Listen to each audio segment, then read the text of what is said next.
Normal equations तो सारी आती हैं आपके पास कि सर्कल की अगर इक्वेशन आपको फाइंड आउट करनी है तो आपको रिक्वायर्ड क्या होता है, सेंटर रिक्वायर्ड होता है और रेडियस रिक्वायर्ड होती है। ये तीन इंफॉर्मेशन चाहिए होते हैं।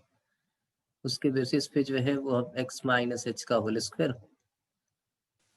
प्लस y माइनस के का whole square that is equal to R square लिखते हैं। इसी को जनरलाइज हमने कर दिया था तो ये जनरल इक्वेशन हो गई थी हमारी कौन सी, x square plus Y square plus 2gx plus 2fy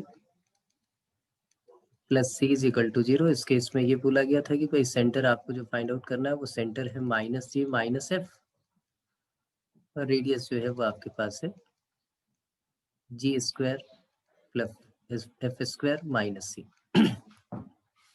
अब डिफरेंट कंडीशंस में इसके अलावा बाकी सारी जो चीजें हैं वो वैसी ही है कि भाई आपको देखना है कि अगर एक्स एक्सिस को टच करेगा, वाई एक्सिस को टच करेगा, ओरिजिन से पास करेगा। ये कहानी जो है वो वैसे ही कहानी है कि भाई एक कंडीशन आपकी कम हो जाएगी। अगर कोई सर्कल है वो सेंटर से होके पास कर रही है, इसका मतलब क्या है, एक कंडीशन आपको मिल गई तो एक वेरिएबल आपका कम हो जाएगा, सेंटर से पास करेगा तो आप बोलोगे कि भाई सी जो है वो सर 0 हो जाएगा।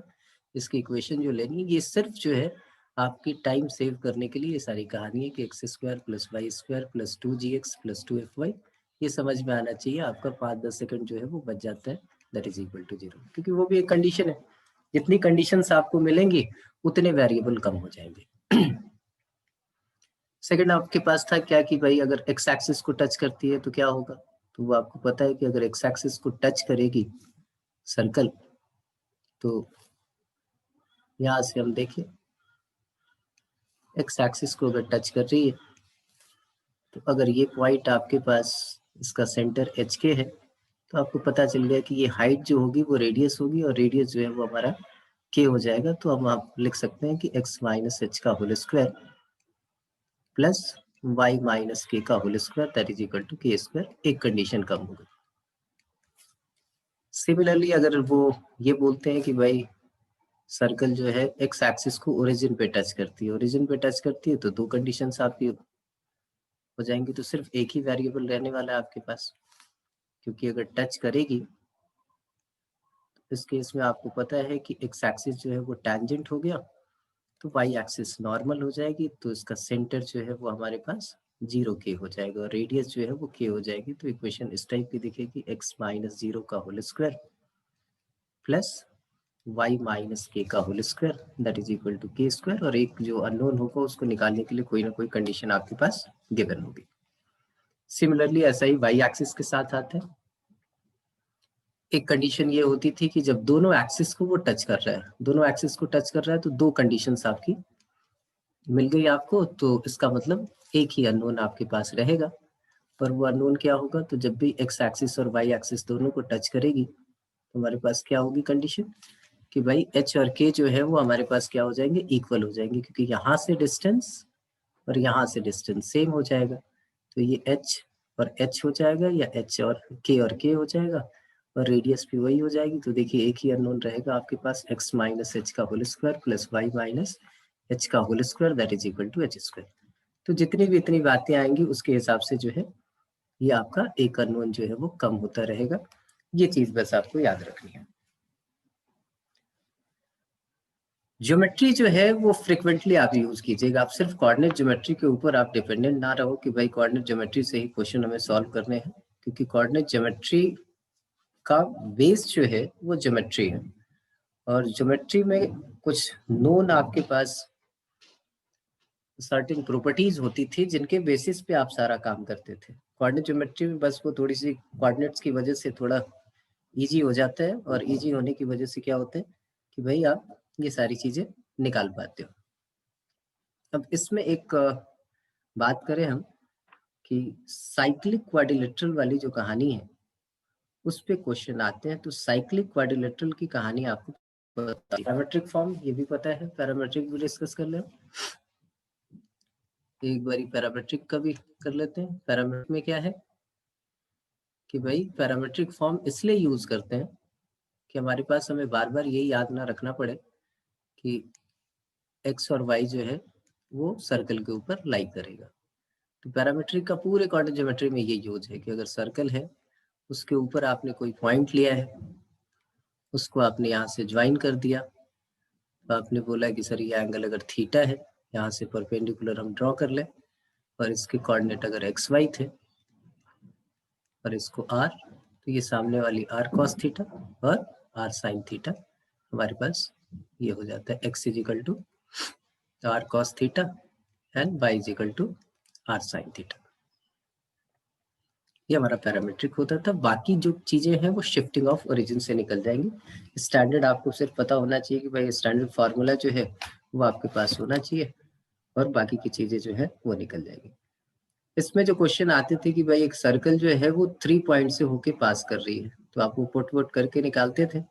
उसमें क्या क्या कहानी थी कि अगर 3 पॉइंट से होके सर्कल पास कर रही है तो हम जनरल इक्वेशन लेते हैं, और जनरल इक्वेशन में फिर क्या करते हैं, ये जनरल इक्वेशन लिया हमने और जनरल इक्वेशन में ये 3 पॉइंट ले लिए, इन तीनों पॉइंट से होके वो पास कर रही है, first point, second point and third point. तो वो 3 इक्वेशन हम सॉल्व करके वैसे निकालते थे, या आप ऐसे भी सोच सकते हो कि सर ये ट्रायंगल हम बना लेंगे और इस ट्रायंगल के किसी भी 2 साइड्स का परपेंडिकुलर बाइसेक्टर निकाल लेंगे। उनके परपेंडिकुलर बाइसेक्टर जहां मीट करेंगे वो हमारा सेंटर हो जाएगा, और सेंटर से किसी भी वर्टेक्स का डिस्टेंस निकाल लेंगे, वो रेडियस हो जाएगा। तो यहाँ से आप फटाफट क्वेश्चन कर सकते हो।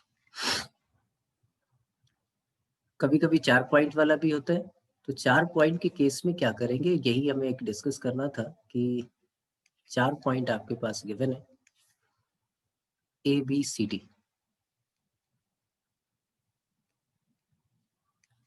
और हमें ये कॉन्साइक्लिक प्रूव करना है। कॉन्साइक्लिक कैसे प्रूव करें कि एक सर्कल के ऊपर ये चारों पॉइंट लाई करते हैं, इसको कैसे प्रूव करें कि ये टोलमी थ्योरम लगा कॉन्साइक्लिक लो। है। प्रशांत, यस सर। किसी सर्कल की इक्वेशन नहीं गिवन है, आपको बोला गया कि ये 4 पॉइंट हैं और ये चारों पॉइंट कॉन्साइक्लिक है, ये कैसे प्रूव करेंगे।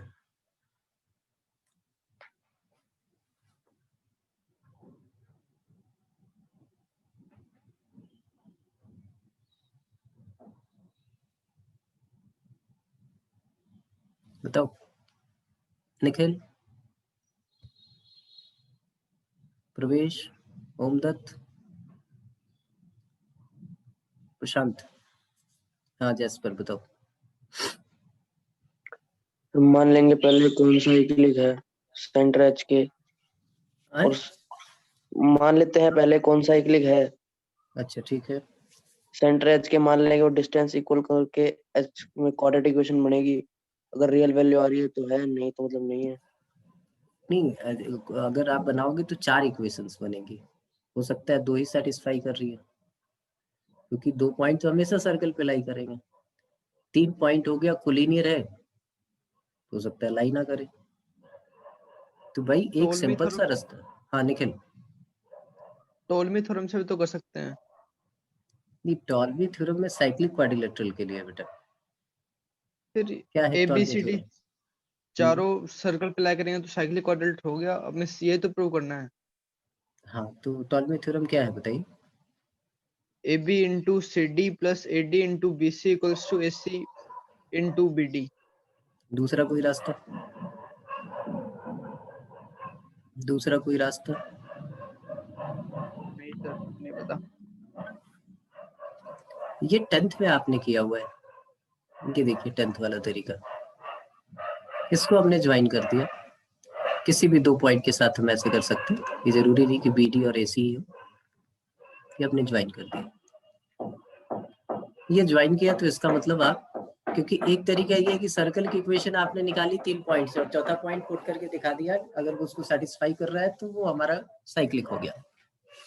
दूसरा है कि ये 2 इक्वेशन हमने निकाली, ठीक है, इक्वेशन हमने निकाली और उसके साथ हमने क्या किया कि भाई जैसे ये है एपी, ये किया था ना, into PC is equal to BP into PD. अगर हो जाए तो वो ट्रायंगल जो है वो हमारा क्या हो जाएगा, सॉरी वो चारों पॉइंट जो होंगे वो क्या होंगे, कॉन्साइक्लिक हो जाएंगे। या टॉल्मी थ्योरम की बात की तुमने, तो टॉल्मी थ्योरम होगा तो क्या होगा,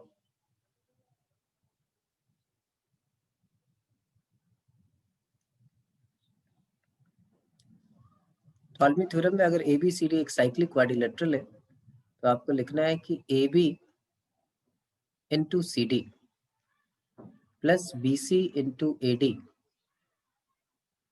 that is equal to A C into B D. ये दिख रहा है, ए बी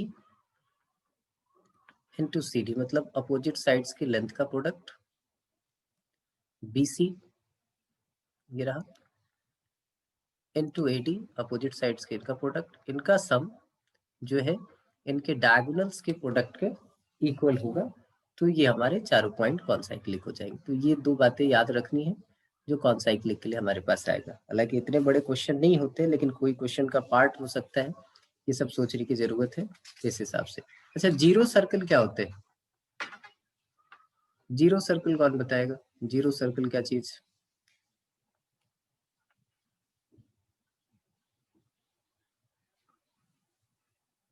एक सर्कल है आपके पास x square plus Y square plus 2x plus 2y plus 2 that is equal to 0। इस सर्कल का सेंटर क्या और रेडियस क्या, इस सर्कल का सेंटर क्या और रेडियस क्या, -1 और 0। 0। तो जब रेडियस जो है वो 0 हो जाए तो वो कौन सा सर्कल है हमारा, 0 सर्कल। Point zero circle. और जब रेडियस जो है नेगेटिव हो जाए, जी स्क्वायर एफ स्क्वायर माइनस सी नेगेटिव हो जाए तो क्या इमेजिनरी कहा सर्कल। गया? तो इमेजिनरी सर्कल होगा, ठीक। अच्छा, रिफ्लेक्शन जब हम कराते हैं, एक और पार्ट है कि भाई रिफ्लेक्शन के बारे में जरा सोचे कि किसी सर्कल की इमेज निकालनी है, image of a circle, image of a circle with respect to line mirror, with respect to line mirror। किसी लाइन से अगर रिफ्लेक्ट कराए किसी सर्कल को तो उसकी इक्वेशन क्या होगी। तो सर्कल आपके पास है और ये आपके पास लाइन है। रिफ्लेक्ट कराने के बाद मैं मान लेता हूँ कि यहाँ पे एक मुझे सर्कल मिलेगा। उस सर्कल की इक्वेशन कैसे निकालेंगे, रेडियस तो वही रहेगा और इसके सेंटर को रिफ्लेक्ट करवा लेंगे, इसकी इमेज देख लेंगे इस लाइन के एस्पेक्ट में। बिल्कुल सही। और वो रिफ्लेक्शन वो आपको निकालनी आती है। Yes sir. अगर ये पॉइंट है आपके पास, कुछ भी ले लेते हैं, ये एच के है, ये लाइन हमारे पास l x plus m y plus n is equal to 0 है। तो आप बोलो कि सर ये परपेंडिकुलर होगा, बिल्कुल ऐसे चलेगा, ये इसकी इमेज हो जाएगी। ये अगर सी है तो ये हमारा सी डैश हो जाएगा, और सी डैश के लिए आपके पास था formula x minus h upon l is equal to y minus k upon m is equal to minus 2 times of l h plus m k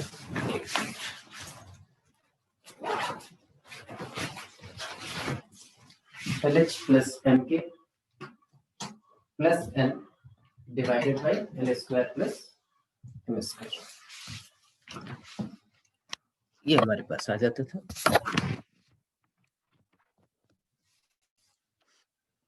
l h plus m k plus n divided by l square plus m square, और radius तो वही रहनी है आपकी। बिल्कुल सही बोला कि आप जब रिफ्लेक्शन कराते हो तो उसका शेप जो है वो चेंज नहीं होगा, वही रहेगा, और वहां से हमें ये चीजें निकालनी है। एक क्वेश्चन लिखो अभी, जो इक्वेशन ऑफ सर्कल पे ही सारी चीजें। क्वेश्चन है कि from the point A,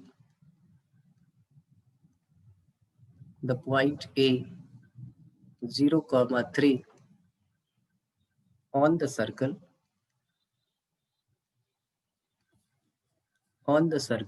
x square plus 4x y minus 3 का whole square.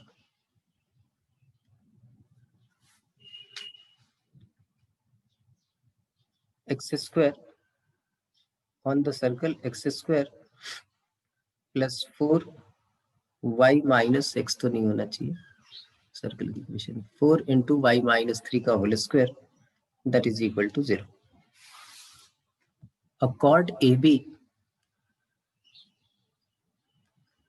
A chord AB drawn and extended। Sir ये तो सर्कल ही नहीं है। की नहीं क्वेश्चन वो है x सर ये। हटा दिया ना, x हटा दिया, x नहीं होगा क्योंकि 0 3 लाई करते हैं तो ऑब्वियसली तब भी नहीं है। फिर भी नहीं है sir.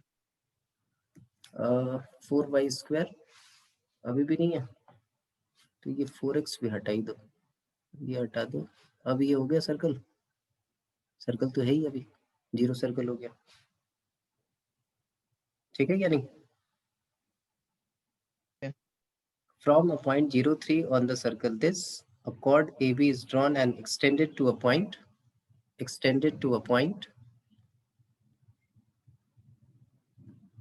M such that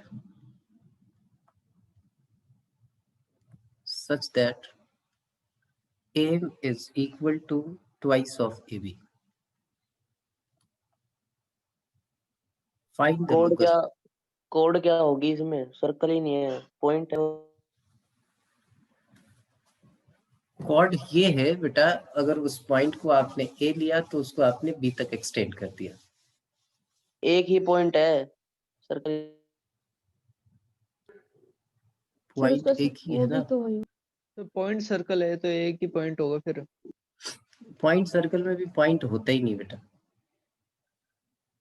point circle पे आप पॉइंट ले ही नहीं सकते, कैसे लोगे पॉइंट? तो फिर क्वेश्चन कैसे सोल्व करें? वही तो है, पॉइंट आप ले नहीं सकते तो आप इमेजिन करोगे कि 2 पॉइंट है, एग्जिस्ट कर रहे हैं, क्योंकि सर्कल एग्जिस्ट करता है लेकिन उसको आप ड्रॉ नहीं कर सकते। तो आप ये मान के चलोगे कि एक पॉइंट तो आपके पास 0 3 दिया हुआ है, दूसरा पॉइंट आपके पास है नहीं, और आपको लोकस निकालना है, find the locus of M.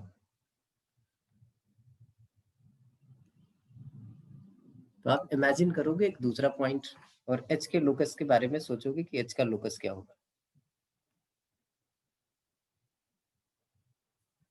Try कीजिए।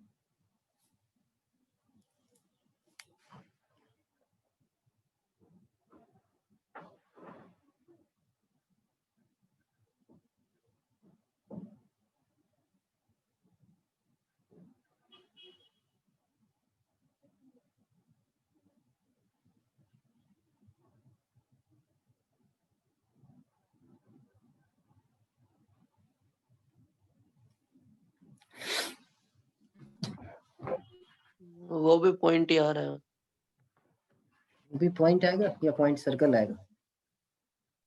एक ही बात है। इक्वेशन क्या होगी? X square plus Y minus 3 का होल स्क्वायर आ रहा है। सेम आ रहा है क्या? तो देखना, मैं थोड़ी देर के लिए ऐसे इमेजिन करता हूँ, आप भूल जाइए कि पॉइंट सर्कल है, मान लेते हैं कि ये लाइन है।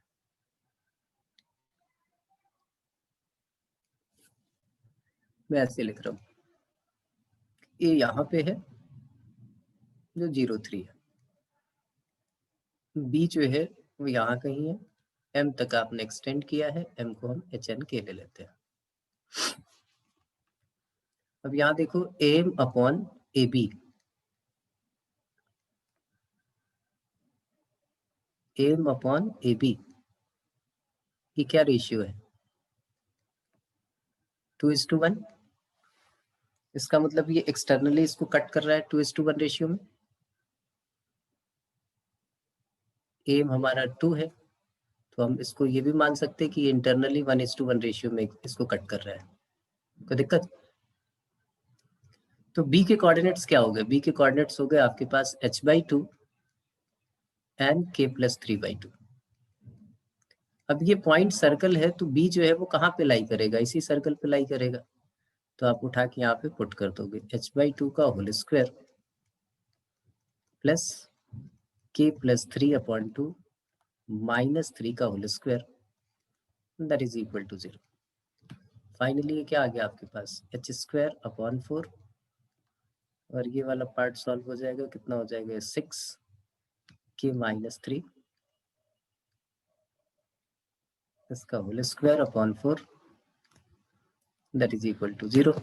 तो ये फिर से वही आ गया, x² प्लस y-3 का whole square, that is equal to 0। ठीक है, वो सेम इक्वेशन आ जाएगी। एक इक्वेशन ऑफ सर्कल पे ही और क्वेश्चन कि f mi and 1/mi,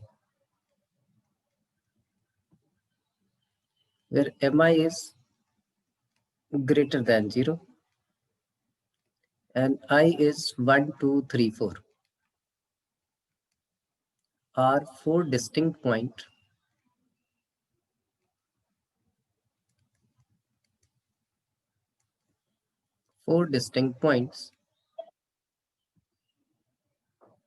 on a circle, then find, बहुत सारे बन सकते हैं, मैं सिर्फ एक ही पार्ट पूछ लेता हूँ आपसे। then find m1, m2, m3, m4 क्या होगा?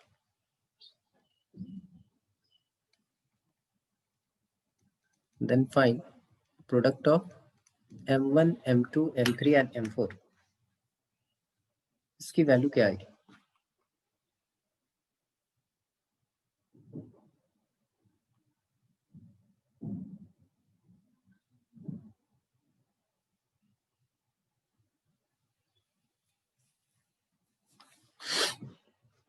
ट्राई कर लो इसको जरा।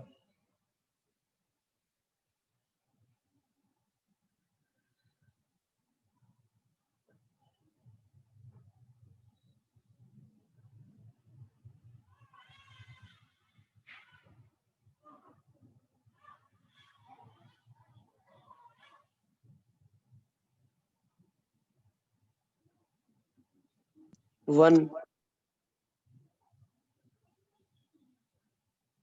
कितनी आएगी वैल्यू? 1। क्या करेंगे? सर्कल मान लेंगे x² + y² 2gx 2fy + c। ठीक है, फिर उसमें m x की वैल्यू रख देंगे m और 1/m y की वैल्यू उधर से ठीक है। को बाई क्वाड्रेटिक बनेगी। एक बाई क्वाड्रेटिक बनेगी और फिर बाई क्वाड्रेटिक में हम प्रोडक्ट ऑफ द रूट निकाल लेंगे, यही है ना?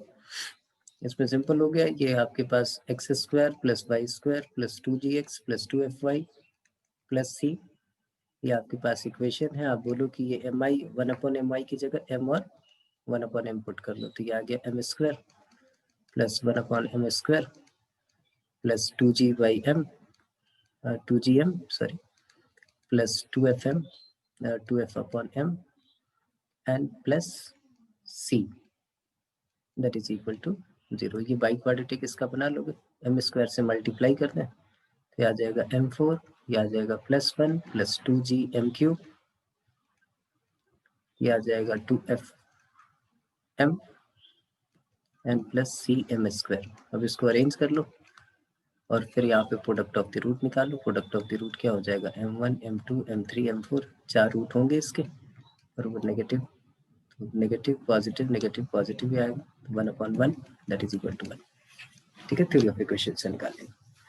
अच्छा, एक लिमिटिंग पॉइंट होता है, वो आपको पता है कि लिमिटिंग पॉइंट की क्या मीनिंग होती है? मैं क्वेश्चन लिखता हूँ, फिर उसी के साथ ये क्वेश्चन वो डिस्कस कर लेंगे कि find the equation of circle which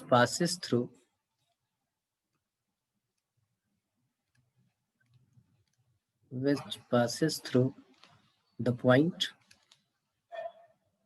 2, 0 and whose center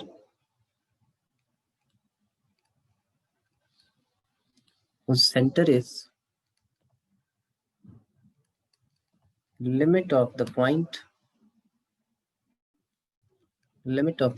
of intersection of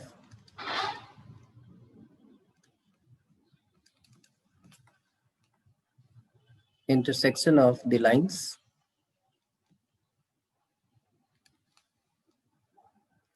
(3x plus 5y)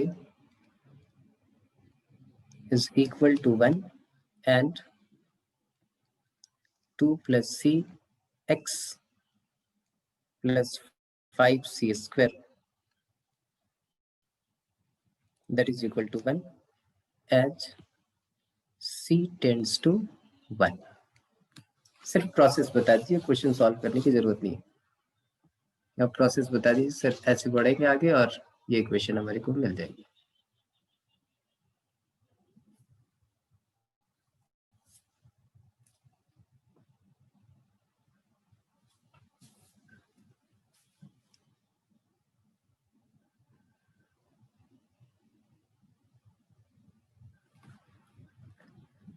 आपके पास है ये जो सर्कल है वो कहाँ से पास कर रहा है?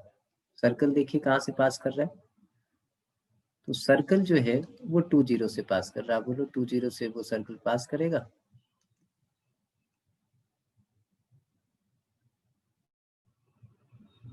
ये 2 0 से पास करेगा और हमें इसका सेंटर चाहिए।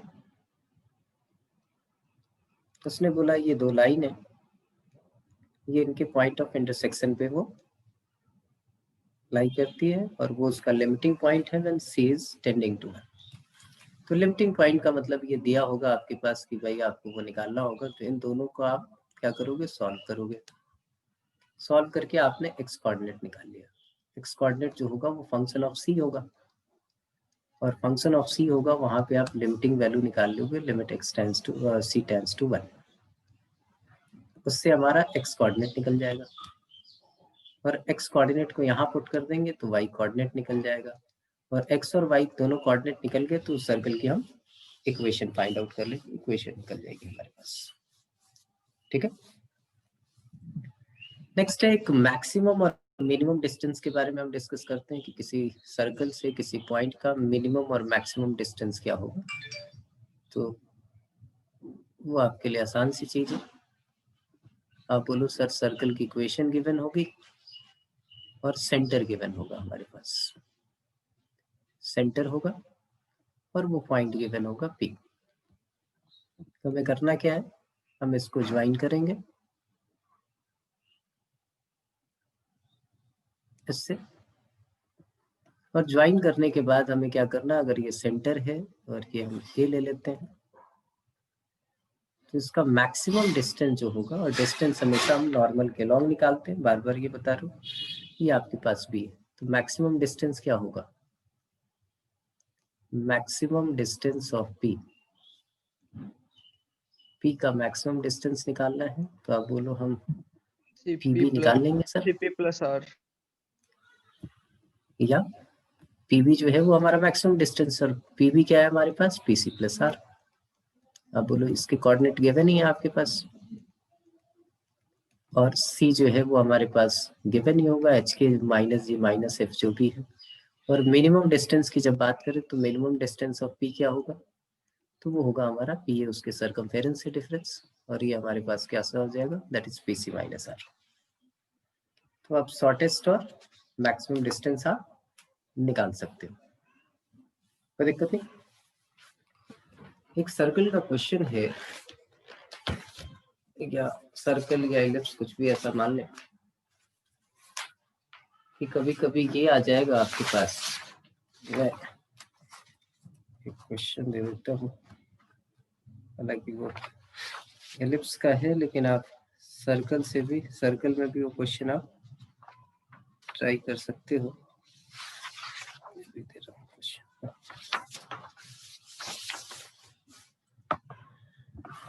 ये क्वेश्चन ऐसा ही है कि let pxy be a variable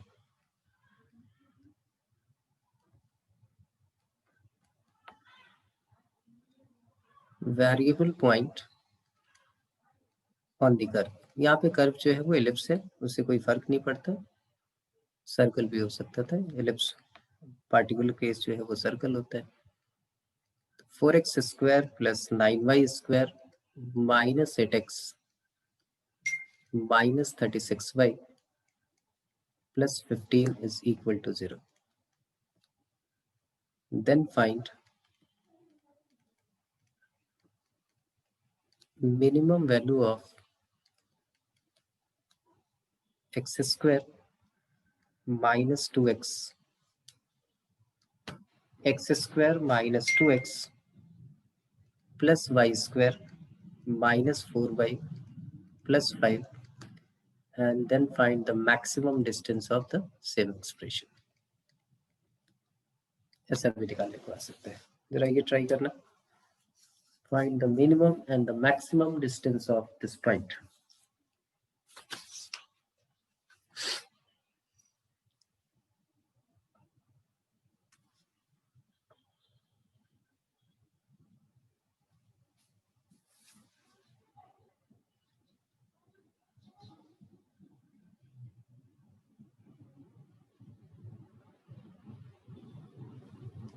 Find the maximum and the minimum distance of the point. इस पॉइंट का मिनिमम और मैक्सिमम निकालना है.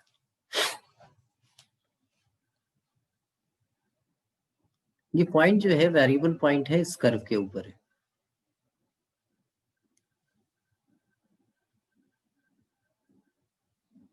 तो मिनिमम वैल्यू क्या हो सकती है और मैक्सिमम वैल्यू क्या हो सकती है?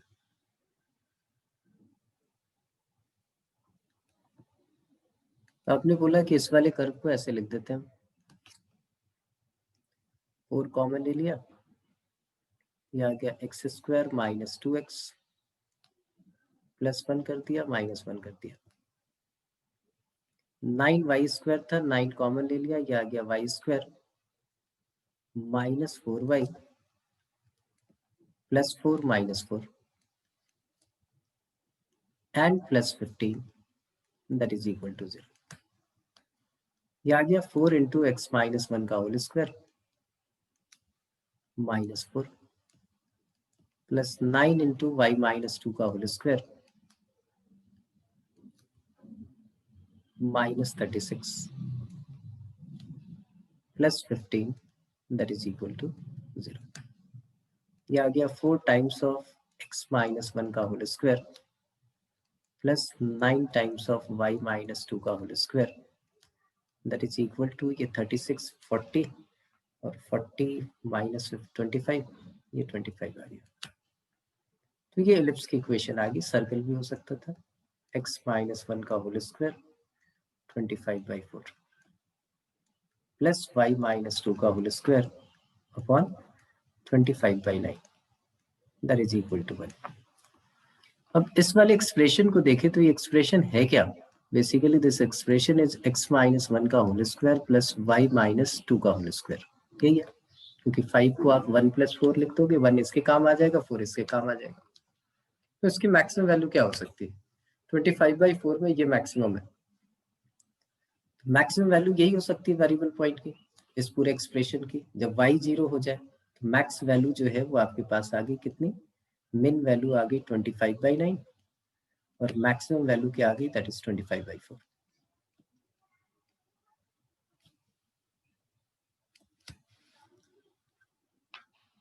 ठीक है. इक्वेशन ऑफ टेंजेंट वो आपको पता है. इक्वेशन ऑफ टेंजेंट क्या था?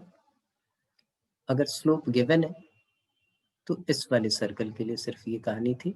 कौन से वाले सर्कल के लिए? X square plus Y square is equal to R square. बाकी के लिए हम क्या करेंगे? तो बाकी के लिए शिफ्टिंग ऑफ ओरिजिन यूज कर लेंगे. शिफ्टिंग ऑफ ओरिजिन यूज करके हम बाकी का निकाल सकते हैं. जब स्लोप गिवन हो तो आपके पास y इज इक्वल टू क्या लिखते थे? mx plus minus r under root 1 plus m square. जब आपके पास पॉइंट ऑफ कांटेक्ट गिवन हो तो ये आपके पास इक्वेशन जो हो जाती थी वो क्या हो जाती? That is t is equal to 0. अगर ये कार्टेशियन पॉइंट हो तो t इज इक्वल टू 0. ये अगर हमारे पास पोलर पॉइंट हो R cos theta, R sine theta, उस केस में भी क्या होगा, that is T is equal to 0, क्योंकि वही पॉइंट पुट करना होता है। टी इज इक्वल टू 0 क्या होता था, तो एक्स स्क्वायर को किससे रिप्लेस करते थे, एक्स x1 से, वाई स्क्वायर को किससे रिप्लेस करते थे हम, वाई y1 से, हाँ x को किससे, x प्लस x1 अपॉन 2 से, और y को किससे रिप्लेस करते थे, y प्लस y1 अपॉन 2 से, और एक्स वाई अगर हो, ये क्योंकि यूनिवर्सल सारे कर्व के लिए होता था, तो x y1 plus x1 y divided by 2। तो इससे सारी टेंजेंट की इक्वेशन आपकी निकल जाती थी। पॉइंट ऑफ कांटेक्ट वो हमने निकाला था। पॉइंट ऑफ कांटेक्ट हमारा क्या होता था, that is m upon under root 1 plus m square और minus a upon 1 plus m square. Normal की इक्वेशन वो आपको पता है कि भाई टेंजेंट की इक्वेशन निकाल लेंगे, स्लोप के बेसिस पे हम नॉर्मल निकाल लेंगे। क्या कैलकुलस भी आती है, तो कैलकुलस से हम ये सारी चीजें निकाल सकते थे। लेंथ ऑफ टेंजेंट की बात होती है, किसी टेंजेंट की लेंथ की बात होती है, तो अलग अलग रेस्पेक्ट में कितनी बार बताया कि अलग अलग कहानी होगी कि अगर ये सर्कल है और आउटसाइड पॉइंट गिवन है और आपसे लेंथ की बात पूछी जा रही है, अगर आउटसाइड पॉइंट है और लेंथ की बात पूछी जा रही है कि ये p x1 y1 है और सर्कल की इक्वेशन आपके पास गिवन है s इज इक्वल टू 0 और आपसे पूछी जा रही है, तो ये पॉइंट ऑफ कांटेक्ट तक की जो लेंथ होती है उसको बोलते हैं। और ये pa है, और pa जो होता है वो हमारे पास क्या होता है, under root of s1। S1 आप वो पॉइंट पुट करोगे और वहां से उसकी लेंथ निकाल लोगे। लेकिन अगर कोऑर्डिनेट एक्सिस पे होगा तो फिर से जो डिफरेंशियल इक्वेशन में आपने सीखा है वो वाली कहानी होगी। अगर कोऑर्डिनेट एक्सिस से कोई ऐसा सर्कल है और वहां आपसे पूछ रहे हैं कि भाई लेंथ ऑफ द टेंजेंट निकालो, तो आपको याद होगा लेंथ ऑफ द टेंजेंट के लिए क्या कॉन्सेप्ट था कि भाई पॉइंट ऑफ कांटेक्ट से लेके एक्स इंटरसेप्ट तक का जो डिस्टेंस होगा उसको हम लेंथ ऑफ टेंजेंट बोलेंगे। इस केस में लेंथ ऑफ टेंजेंट होगा हमारा पी, राइट। और लेंथ ऑफ नॉर्मल क्या होगी, वो इधर से जो कट कर रही है यहाँ, ये पी बी। लेंथ ऑफ सब टेंजेंट ये इसका प्रोजेक्शन, लेंथ ऑफ सब नॉर्मल टेंजेंट का प्रोजेक्शन एक्स एक्सिस पे। तो इस चीज का ख्याल रखोगे कि भाई लेंथ तो आएगी, लेकिन लेंथ जो है वो अलग अलग सिचुएशन में अलग अलग तरीके से ट्रीट होगी। इक्वेशन ऑफ नॉर्मल मुझे नहीं लगता ये बताने की जरूरत है, वो तो आता है, अब तो कैलकुलस भी आती है। तो अगर कॉमन आप, टेंजेंट वाला बता दो, क्या हो गया, कॉमन टेंजेंट वाला बता दो। कॉमन टेंजेंट की केस बता दें, चलिए ठीक है। हम कॉमन टेंजेंट पे आ जाते हैं। तो सबसे पहले दो सर्कल्स के बीच में आपको रिलेशन देखना है। ये सर्कल है, एक दूसरा सर्कल हम ले लेते हैं ये वाला। एक कहानी होगी कि दोनों एक दूसरे को टच करेंगे, राइट। एक केस होगा हमारा जब दो सर्कल एक दूसरे को एक्सटर्नली टच कर रहे होंगे।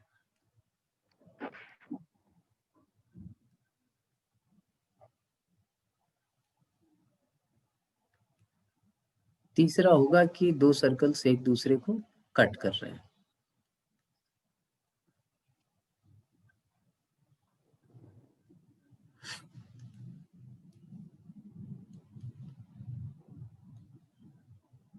चौथी कंडीशन होगी कि एक सर्कल दूसरे सर्कल को इंटरनली टच कर रहा है।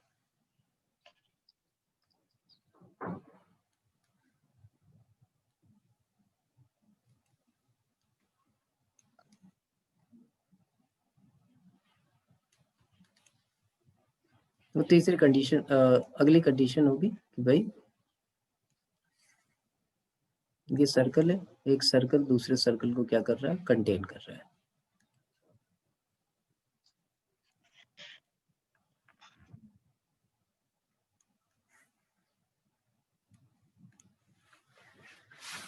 अब ये वाली कहानी क्या होती थी, इस वाली कहानी में क्या है कि भाई जब ये हमारे पास होता है, इसका सेंटर C1, इसका सेंटर C2, तो बोलते हैं कि भाई C1 C2 के बीच का जो डिस्टेंस है, इसका रेडियस R1 और इसका रेडियस R2।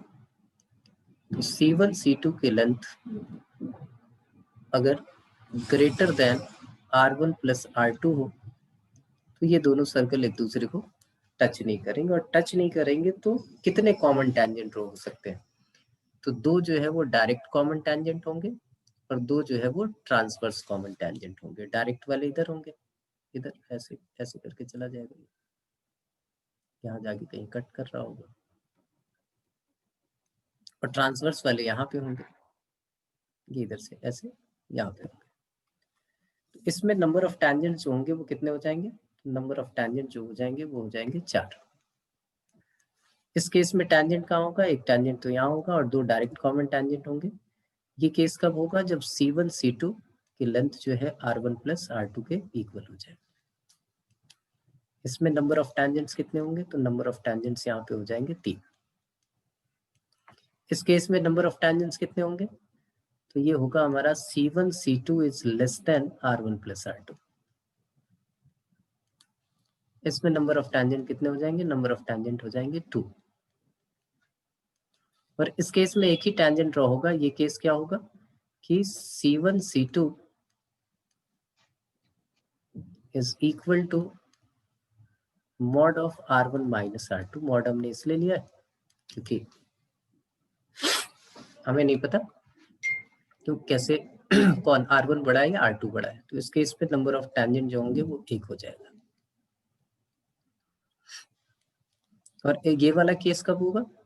तो जब C1 C2 जो है वो लेस देन जो हो जाएगा वो किसके? mod of R1 minus R2 की। यहाँ पे एक चीज सिखाई थी, यहाँ पे नंबर ऑफ टेंजेंट जो होंगे वो 0 हो जाएंगे। अब एक बात सिखाएगी कि भाई इंटरसेक्टिंग की कंडीशन क्या होती है। तो इंटरसेक्ट, दो सर्कल एक दूसरे को इंटरसेक्ट करेंगे, इसके लिए कंडीशन हो गई कि C1 C2 की वैल्यू जो है वो greater than equal to R1 minus R2 हो and it is less than R1 plus R2। तब दो सर्कल एक दूसरे को इंटरसेक्ट करते हैं। अब बात है कि वो कॉमन टेंजेंट की इक्वेशन कैसे निकालें। तो हम सर्कल बना लेते हैं। एक सर्कल ये हमारे पास, दूसरा सर्कल हमने ये बना लिया।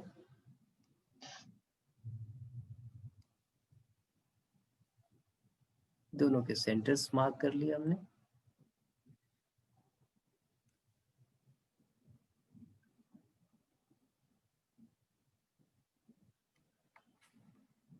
हमने दो टेंजेंट ड्रॉ किए। पहले डायरेक्ट कॉमन टेंजेंट की बात करते हैं।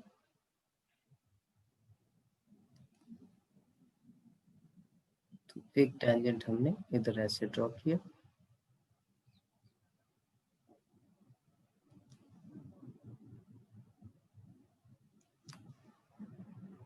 दूसरा टेंजेंट यहीं से पास करेगा, ये इसका पॉइंट ऑफ इंटरसेक्शन हो गया।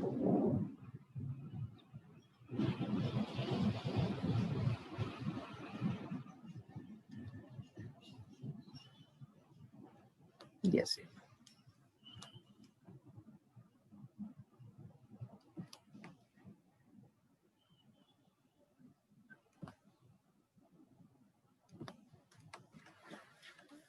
तो हमारे पास इंफॉर्मेशन क्या क्या गिवन है पहले वो देखिए। पहले वाले सर्कल की इक्वेशन गिवन है, इसको लिख लेते हैं S इज इक्वल टू 0। दूसरे वाले सर्कल की इक्वेशन गिवन है, उसको मान लेते हैं S dash is equal to 0। और ये आपको डायरेक्ट कॉमन टेंजेंट की इक्वेशन निकालनी है। तो अगर आपको ये पॉइंट मिल जाए P, तो ये पॉइंट P और किसी एक सर्कल को लेके आपको फार्मूला पता है कि आप निकाल सकते हो S1 is equal to T square. तो दोनों की कंबाइंड इक्वेशन आ जाएगी आपके पास। या पॉइंट मिल जाए तो आप वैसे भी स्लो फॉर्म से आप उसकी इक्वेशन फाइंड आउट कर सकते हो। ये पॉइंट हमारा कैसे निकले? तो पॉइंट निकालने के लिए हम थोड़ी सी कंस्ट्रक्शन करते हैं। हमने क्या किया कि इसको इससे ज्वाइन किया, ये सारे कोलिनियर होंगे, एक ही पॉइंट पे होंगे। तो ये इसका सेंटर C1 ले लेते हैं, ये इसका सेंटर C2 ले लेते हैं, यहां से इनको ज्वाइन कर देते हैं। ये 90 डिग्री होगा, ये भी हमारा 90 डिग्री होगा। इसको हम लिख लेते हैं M, इसको लिख लेते हैं N। तो मैं बोलता हूं कि PM C1, triangle PMC1 is similar to triangle PNC2. कौन सी सिमिलैरिटी? तो ए सिमिलैरिटी, ये दोनों एंगल, ये एंगल कॉमन और ये दोनों एंगल जो है वो 90 सिमिलर है। तो आपको पता है इसका रेडियस अगर हमने R1 लिया है और इसका रेडियस हमने R2 लिया है, तो PC1 upon PC2 that is equal to R1 upon R2 आ जाएगा। R1 अपॉन R2 आ गया, इसका मतलब एक्सटर्नली उसको R1:R2 रेशियो में कट करेगा।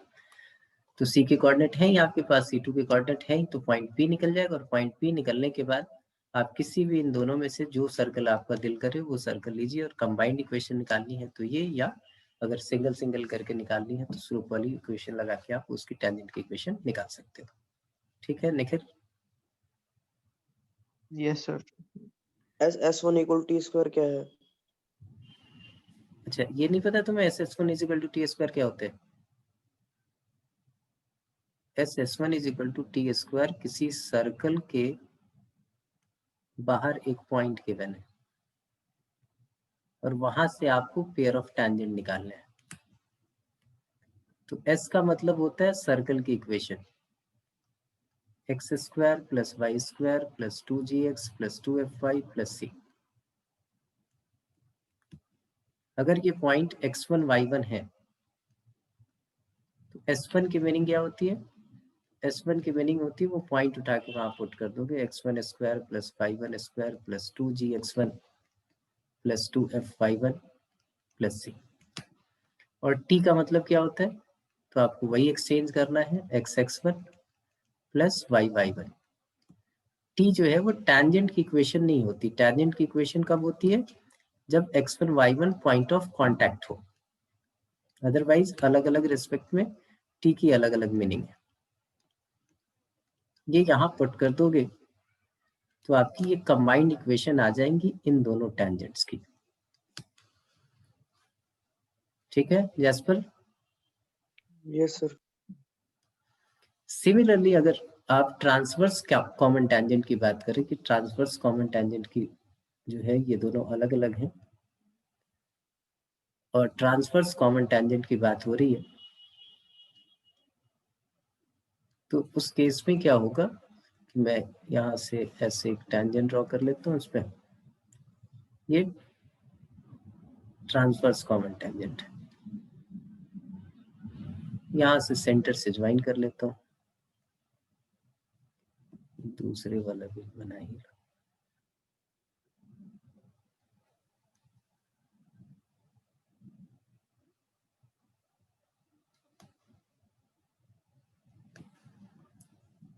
तो ये जो है आपके पास लाइन जो है ये फिर से इधर सेंटर से होते हुए पास इनके पॉइंट ऑफ इंटरसेक्शन से पास करेगी। अगर ये पॉइंट Q निकल जाए हमारा तो फिर SS1 = T² लगा के हम निकाल सकते हैं। तो यहाँ से हमने परपेंडिकुलर ड्रॉ कर दिया इस टेंजेंट पे और यहाँ से इधर ड्रॉ कर दिया हमने, और इन दोनों ट्रायंगल्स को हमने, ये देखिए ये वर्टिकली अपोजिट एंगल और ये 90 दोनों हमारे पास क्या हो गए? सिमिलर हो गए। और सिमिलर हो गए तो फिर से वही रहा कि QC1 upon QC2 that is equal to R1 upon R2। मतलब ये इंटरनली यहाँ कट करेगा, फिर पॉइंट Q निकल गया और फिर पॉइंट Q और किसी एक सर्कल को लेके हम ये फार्मूला लगा देंगे और दोनों आपकी इक्वेशंस निकल जाएंगी। इस वाले केस में क्या होगा? तो P के लिए तो सेम फंडा रहेगा, ये बाहर ऐसे कट करेगा तो पॉइंट P जो है वो हम निकाल के और फिर SS1 = T² निकालेंगे। और ये जो कॉमन टेंजेंट है इसकी इक्वेशन क्या होती है? तो S - S' = 0 अगर टच कर रहे हो तो। अगर कट कर रहे हो इस कॉर्ड की इक्वेशन इस केस में होगी S - S' = 0। ठीक है? और यहाँ पे ये इंटरनली टच कर रहे हैं तो इसको टेंजेंट की इक्वेशन भी यही होगी S = 0। ठीक है, ये बात समझ में आ गई? और कुछ निखिल? नहीं सर। तो बाकी का रिवाइज कर लीजिएगा, और कोई टॉपिक ऐसे लगे कि सर एक बार और डिस्कस करना है वो डिस्कस कर लेंगे। और कल स्ट्रेट लाइन के जितने भी क्वेश्चन हमने भेजे वो क्वेश्चन करके रखिए, और सर्कल का असाइनमेंट फिर कल सुबह दे दूंगा, शाम को उसको सर्कल वाला हम लोग डिस्कस कर लेंगे। ठीक है, कल मिलते हैं फिर। Okay sir.